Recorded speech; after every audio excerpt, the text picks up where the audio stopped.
किस श्राप के कारण इंसानों को कुत्ते का जन्म मिलता है और वो कौन से कार्य हैं जो हम इंसानों को अपने जीवन में नहीं करने चाहिए, जिसकी वजह से हमें नर्क में जाना पड़ता है और फिर हमें कुत्ते का जीवन मिलता है। मित्रों, हिंदू ग्रंथों के अनुसार इस धरती पर रहने वाले सभी मनुष्यों को मृत्यु के बाद उसके कर्मों के अनुसार अलग अलग योनि में जन्म मिलता है। कुछ धार्मिक ग्रंथों में यह भी कहा गया है कि जो मनुष्य अपने जीवन में बहुत अधिक पाप करते हैं उन्हें एक ऐसी योनि में जन्म मिलता है जिसमें वे अपना दर्द किसी दूसरे को बता नहीं सकते और न ही किसी के साथ बांट सकते हैं। और दोस्तों, आज मैं आपको यही बताऊंगा कि वो कौन से कार्य हैं जो एक मनुष्य को अपने जीवन में कभी नहीं करने चाहिए, नहीं तो उसे कुत्ते का जीवन मिलता है।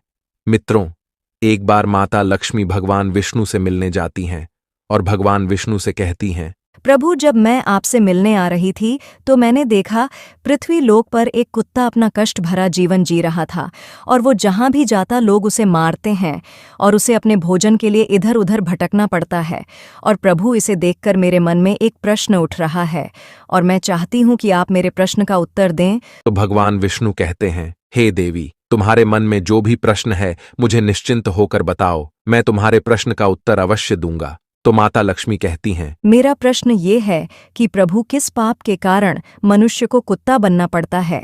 तो भगवान विष्णु मुस्कुराते हुए कहते हैं, आज मैं आपको एक कथा सुनता हूं जिसे सुनकर आपको आपके प्रश्न का उत्तर अवश्य मिल जाएगा, इसीलिए कहानी को पूरे मन से सुनना। तो माता लक्ष्मी कहती हैं, आप कथा सुनाइए प्रभु, मैं पूरे मन से कथा को सुनूंगी। तो कथा को सुनाते हुए भगवान विष्णु कहते हैं, एक समय की बात है जब भगवान श्री राम अपनी सभा में बैठे हुए थे, तभी उन्हें एक कुत्ते की रोने की आवाज सुनाई दी। तभी सभा में मौजूद द्वारपाल ने कुत्ते को वहां से भगा दिया और अगले दिन फिर से वही कुत्ता उसी स्थान पर आकर रोने लगा और द्वारपाल ने इस बार भी उस कुत्ते को वहां से मारकर भगा दिया। और सभा के तीसरे दिन भी वही कुत्ता उसी स्थान पर आकर फिर से रोने लगा। तो भगवान राम के मन में एक प्रश्न उठने लगा कि आखिर ये कुत्ता रोज रोज मेरे दरबार के बाहर ही क्यों रोता है।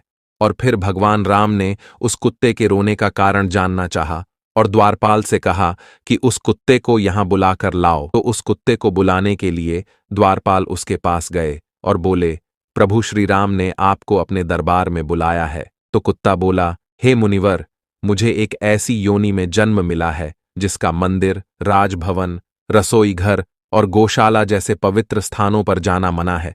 तुम जाकर प्रभु श्री राम से कह दो कि वे स्वयं मुझसे मिलने के लिए यहां पर आ जाएं। और फिर द्वारपाल ने कुत्ते की सारी बातें भगवान श्री राम से जाकर बताया